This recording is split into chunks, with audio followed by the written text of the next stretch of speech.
Carta 22. Uma vez mais, meu querido pai, envio-te uma carta dessa cidade sagrada. Esta manhã, quando eu despertei ao som das trombetas de prata dos sacerdotes, tocadas melodiosamente no topo do Monte Moriá, experimentei uma vez mais aquela profunda devoção que os filhos de Abraão sempre devem sentir na cidade de Deus e na presença de seu templo. Quando subi ao terraço para orar, a brilhante pira do templo erguia-se em direção ao céu, no cume do Moriá, em toda a magnificência de sua beleza celestial. As coroas azuis de incenso já estavam se torcendo para cima nos céus calmos, enquanto a nuvem escura trazida pelo sacrifício queimado rolava sombriamente sobre o pináculo, lançando uma sombra horrível acima do vale do Cedron. O sol erguia-se e dourava as suas bordas macias, como se tivessem se tornado em ouro. Mais alto e mais claro soaram as trombetas, e todos os terraços das casas logo tiveram seu grupo de adoradores, enquanto ao longo das ruas seguia a multidão, alguns conduzindo cordeiros, outros trazendo cabras adiante deles, outros carregando pombas no peito para serem oferecidos ao Senhor pelo sacerdote. Era uma alegre manhã para mim, querido pai, porque Emílio, o nobre prefeito romano, nesse dia foi voluntariamente se apresentar no templo para se tornar um prosélito da sagrada fé de Israel. Eu não te deterei agora para relatar os argumentos pelos quais ele foi levado a renunciar à idolatria e tornar-se um judeu. Pilatos, o procurador, encorajou-o, em vez de se opor, acreditando que isso conciliaria os judeus com os romanos. Ele resolveu, portanto, embelezar o rito com sua presença. Eu podia vê-lo dirigindo-se orgulhosamente, seguindo na direção do templo em sua carruagem dourada, escoltada por uma série de guardas em suas couraças gregas. Procurei em vão a figura de Emílio, mas ele chegou ao templo por outra rua. A manhã foi, portanto, adicionalmente adorável para mim. Achei que nunca tinha visto os pequenos bosques de oliveira, nem a colheita tão amarela, enquanto ondulavam na suave brisa do amanhecer. As palmeiras altas por toda a parte pareciam curvar-se e balançar seus leques verdes com um movimento alegre. Os pássaros nos jardins do palácio cantavam mais doce e mais alto, e a própria Jerusalém parecia mais bela do que nunca. Enquanto eu contemplava a cena, adorando a Deus e lhe agradecendo pela conversão de Emílio, o rabino Amós veio e disse que nos levaria ao templo, pois estava de folga naquela manhã. Logo estávamos subindo o caminho pavimentado do Moriá. Oh, quão sublimemente se elevava o templo divino acima de nossas cabeças, parecendo perdido no azul do céu distante. Os grandes portões se abrindo de norte a sul, de leste a oeste, estavam tomados pela multidão que procurava abrir caminho, enquanto as galerias acima de cada portão retiniam para longe, continuamente, os claros sons das trombetas de Deus numa reverberação incessante. Meu tio me apontou as portas maciças folheadas a ouro e o piso de mármore verde sobre o qual caminhávamos. Ele me fez notar o caro entablamento de pedras coloridas, trabalhadas com precisão pelo cinzel grego, e especialmente o teto com gregas de prata cravejadas de pedras preciosas, ônix, berilo, safira, carbúnculo e jaspe. Fiquei deslumbrada com a magnificência e impressionada com a vasta extensão de espaço de esplendor que me cercava. Enquanto 10.000 pessoas eram vistas movendo-se em direção ao altar do sacrifício. Daquele soberbo pátio, fui conduzida a um salão de quase 100 côvados de comprimento, com o teto de ouro puro, sustentado por 1.001 colunas de pórfiro e mármore branco, colocadas alternadamente. Tal riqueza eu nunca tinha concebido ou pensado ser possível existir na terra. Mas quando o Rabino Amós me explicou que tudo era feito segundo os padrões celestiais, deixei de me maravilhar e desejei apenas que um dia pudesse morar naquelas habitações celestiais, onde o Santo Jesus nos ensinara que são mansões não feitas com mãos, de duração infinita, mas reservadas para os bons e virtuosos. Não me foi permitido aproximar da câmara sagrada, onde ficavam os 4.000 vasos de ouro de Ofir, usados nos sacrifícios nos grandes dias. Sendo este um grande dia, vi não menos do que 600 sacerdotes de pé sobre o altar, cada um com um incensário de ouro na mão. Além estava a arca do concerto, sobre a qual pairavam os querubins, cujas asas se encontravam, e entre eles o propiciatório. Como este era o Santo dos Santos, não me foi permitido vê-lo, mas sua posição me foi apontada dentro do véu, que se oculta de todos os olhos, exceto os do sumo sacerdote, uma vez por ano, o lugar do trono de Deus na terra. Infelizmente, agora deixado vazio, desde que a glória da Shekinah partiu do lugar santíssimo. O ar do vasto templo era delicioso, com a fragrância de incenso queimado. À medida que as vítimas sangravam e a fumaça subia, o povo caía sobre seus rostos e adoravam a Deus.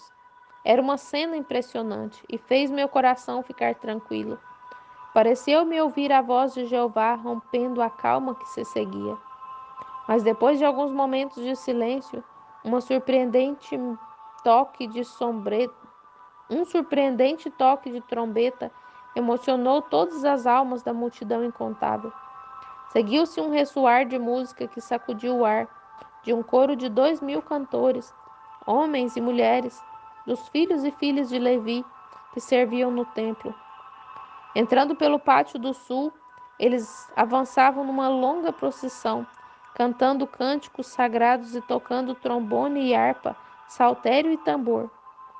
Quando subiram ao coro, suas vozes misturadas com os instrumentos encheram todo o templo. Nunca havia ouvido tão sublime harmonia, especialmente quando ao chegar ao coro elevado, 1.000 levitas com vozes masculinas juntaram-se a eles, e todos cantavam um dos mais sublimes salmos de Davi. Eu estava dominada. Meus sentimentos se dissolveram num mar de sons seráficos. Meu coração inchou como se fosse estourar, e somente encontrei alívio numa torrente de lágrimas. Quando o canto foi concluído, toda a multidão respondeu amém e amém, como a voz profunda de um vento poderoso, sacudindo subitamente as fundações do templo. Por fim, vi um cortejo de sacerdotes seguindo o sumo sacerdote, enquanto este marchava 3 vezes ao redor do altar. Naquela procissão, descobri um grupo de prosélitos escoltados por 12 levitas idosos, com longas barbas brancas e usando vestes do mais puro branco. Entre os prosélitos, que formavam um grupo de homens de quase todas as nações, distingui a alta e nobre figura do romano Emílio. Ele estava vestido de uma roupa escura da cabeça aos pés. Mas, ao aproximar-se do tanque batismal, 2 jovens sacerdotes tiraram essa roupa negra externa e o vestiram de branco. Então o vi batizado na família de Abraão, e um novo nome lhe foi dado, o de Eleazar. Ouvi as trombetas de prata proclamarem a conversão, e a multidão gritando sua alegria. Do resto da cerimônia não tenho lembrança, porque depois do batismo de Emílio eu estava muito feliz para ver ou pensar em alguém mais. Não há agora, querido pai, qualquer barreira à nossa união. Emílio tornou-se um judeu, e doravante adorará o Deus de nossos pais. Sei que disseste em tua última carta que temias que o nobre jovem romano fosse induzido a renunciar à sua religião por seu afeto por mim, e não por uma convicção honesta de sua verdade e de sua falsidade. Estou certo, entretanto, querido pai, que ele age por convicção. As conversas que ele teve comigo e com o Rabino Amós e com os outros sábios doutores de nossa nação, e que ele encontrou em nossa casa, e a cuidadosa leitura das Escrituras dos profetas não só o convenceram de que o Senhor Deus de Israel é o único Deus de toda a terra, mas também que os adoradores de ídolos são os adoradores de Satanás, que estabeleceu essa religião em oposição à do Deus verdadeiro. Enquanto levantava o meu coração em gratidão pela feliz conversão de Emílio, e enquanto os judeus se aglomeravam em torno dele para estender-lhe a mão de companheirismo, regozijando-se de que uma pessoa tão importante abraçasse a nossa fé, tio Amós chamou minha atenção ao exclamar com alegria: Veja, aí está Jesus, o profeta. Onde? Gritei, procurando descobrir o profeta divino entre a multidão. De pé junto ao pilar de Pórfiro. João estava de um lado e Pedro do outro. Ele está apontando para o altar e explicando ou ensinando-lhes alguma coisa. Tentemos nos aproximar dele. Imediatamente dirigimos-nos, mas com dificuldade, para o lugar onde o havíamos descoberto. A notícia de que Jesus estava no templo rapidamente se espalhou, e toda a multidão arremeteu-se na mesma direção. Finalmente alcançamos nosso objetivo de chegar a poucos metros dele. Ali, um grego alto e ricamente vestido dirigiu-se ao rabino Amós, dizendo: Senhor, diga-me, quem é esse jovem judeu em cuja fisionomia se acha estampada firmeza e benevolência, tão finamente combinado com sua expressão, cujo aspecto possui tal dignidade e sabedoria, cujos olhos nobres parecem cheios de uma tristeza divina, e cujo olhar é cheio de inocência e doçura. Ele parece ter nascido para amar os homens e para comandá-los. Todos buscam aproximar-se dele. Por favor, Senhor, quem é ele?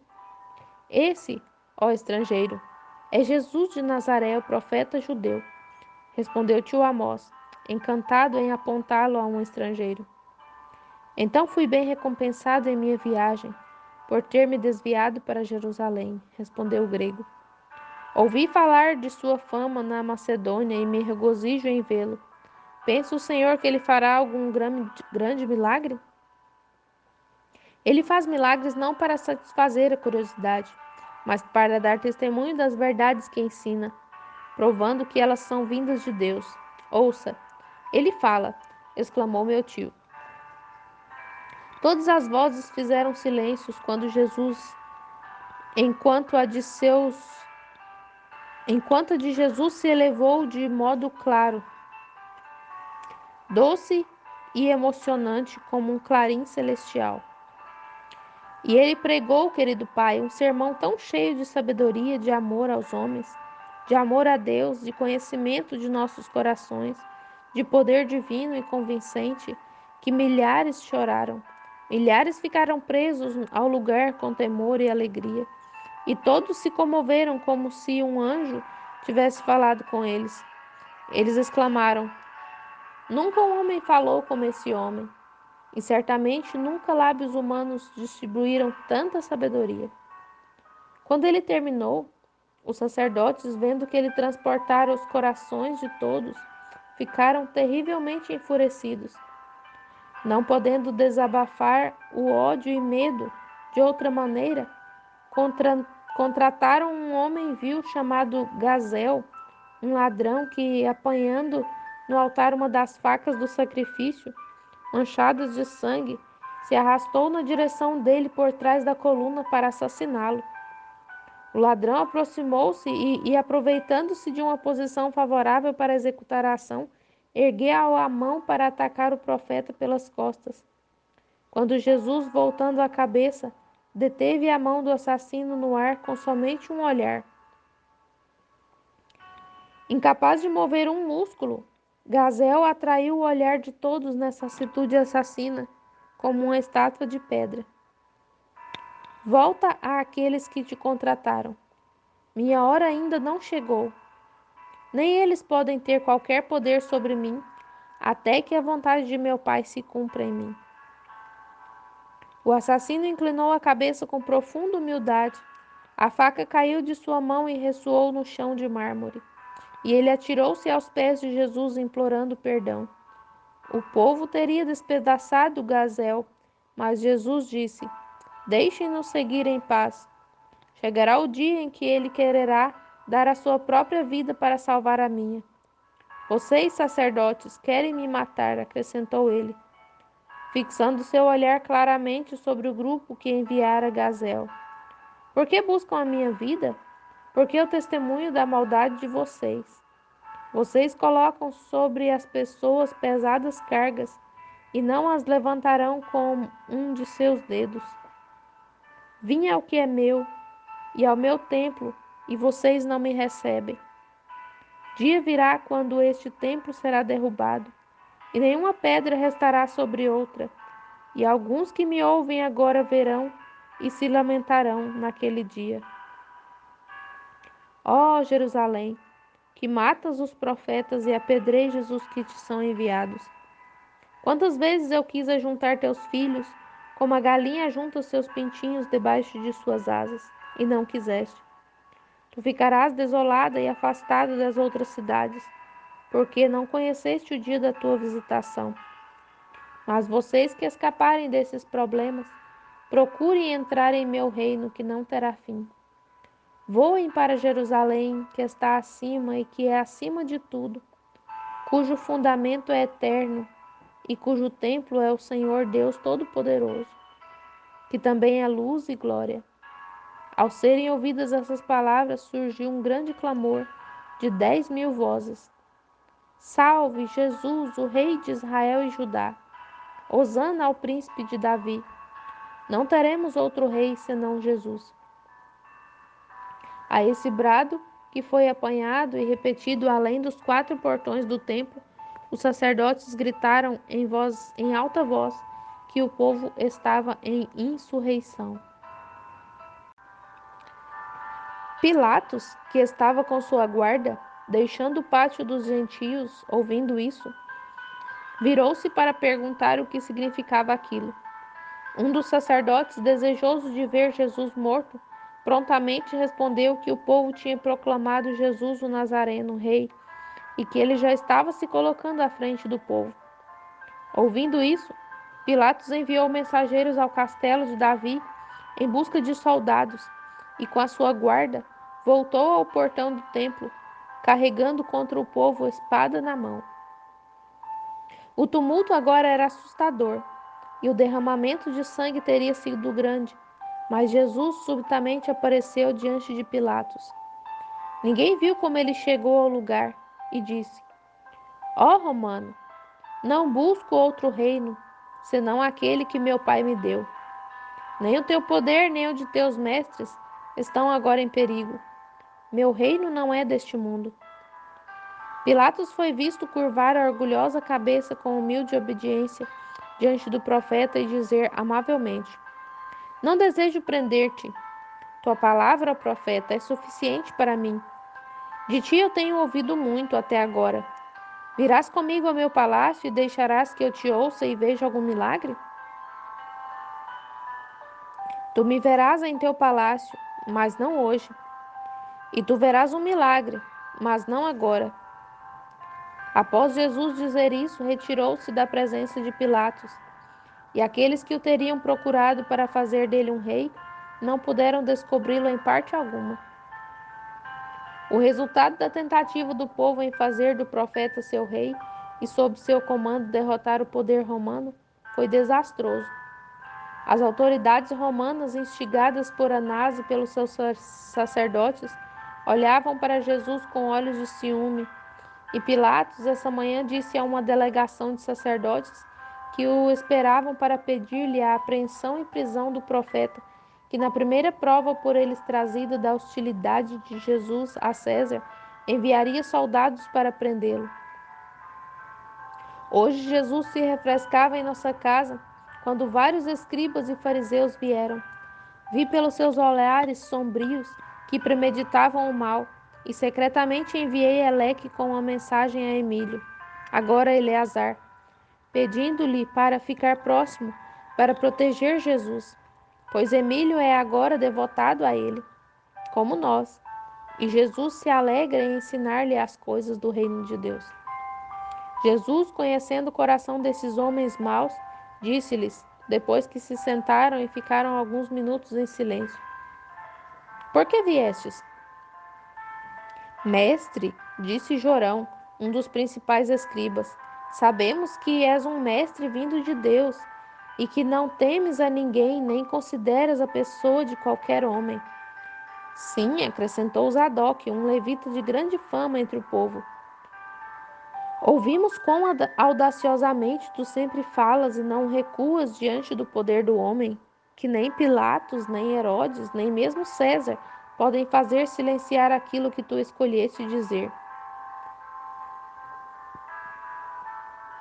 É lícito a nós, judeus, a nação peculiar de Deus, pagar tributo a César, que é um idólatra? E nos é lícito obedecer às leis de Pilatos e não às de Moisés? Perguntamos isso como judeus a um judeu. Dize-nos francamente, pois não temes a face de nenhum homem. Deixamos a questão restar simplesmente sobre o tributo aos romanos, respondeu Georão. Mestre, devemos nós, uma nação sagrada, pagar tributo ao imperador César? Jesus olhou-os fixamente como se lesse seus maldosos intentos e disse: Mostre-me o dinheiro do tributo. Zadok entregou-lhe um dinheiro, uma moeda romana enviada à Judéia por César, como nossa moeda corrente e que nós devolvíamos a Roma como tributo. Quando Jesus segurou o dinheiro, olhou para a cabeça de Augusto estampada de um lado, e então, virando-se para eles enquanto esperavam imóveis por sua resposta, disse: De quem é essa imagem cujo nome está aqui impresso? O de César? Vivamente respondeu todo o grupo. Então, dê a César o que é de César, e a Deus o que é de Deus. Foi sua resposta calma e maravilhosa. Respirei novamente, pois temia que Jesus respondesse abertamente que o tributo não deveria ser pago, o que eles esperavam que ele dissesse, quando então o acusariam imediatamente a Pilatos por ensinar que não devíamos pagar tributo a Roma e assim fomentar rebelião. Mas a sabedoria divina de sua resposta aliviou nossas mentes, enquanto os escribas e levitas, seus inimigos, olharam para ele com espanto, trocando olhares de consciente derrota e deixaram a casa. Tal, querido pai, é a sabedoria dele, sobre a qual seus inimigos não podem triunfar. Ah, se tu pudesses vê-lo e ouvi-lo! Vale a pena viajar do Egito a Jerusalém para ouvi-lo e ver seus milagres, que todos os dias faz, um ou mais, sendo que a doença, a deformidade, a lepra e doenças parecem quase ter desaparecido de Jerusalém e de toda a Judéia. Quando Emílio chegou e encontrou Jesus sozinho com a nossa família e a salvo, falou livremente de sua satisfação. Emílio, disse Jesus, tu agora te tornaste um judeu. Um passo a mais e tu entrarás no reino dos céus. Que passo, querido mestre? Perguntou ele sinceramente. Deves ser batizado com o Espírito Santo e serás participante da vida eterna. Rabi, disse Emílio, verdadeiramente pensei que para ser batizado como um prosélito de teu povo, devia ser discípulo de Moisés e ter o selo da vida eterna. Tenho eu mais alguma coisa a fazer? Ser meu discípulo, Emílio. Sou o fim da lei de Moisés. Aquele que crê em mim, embora esteja morto, viverá. Darei a vida eterna a todos os que crerem em mim. Mas tu não sabes agora o que digo, saberás no futuro. Emílio queria perguntar-lhe mais, mas Jesus o deixou e dirigiu-se ao jardim, onde permaneceu até tarde da noite, em meditação e oração. Alegro-me, querido pai, por me permitires acompanhar meu tio Amós a Cesareia. Partimos depois da lua nova. acreditando, meu querido Pai, que tudo o que te escrevi sobre Jesus não tenha sido em vão, e que comigo e com milhares em Israel estás pronto a crer que Ele é o Cristo, o libertador de Jacó. Aqui fica a tua afetuosa filha, Adina.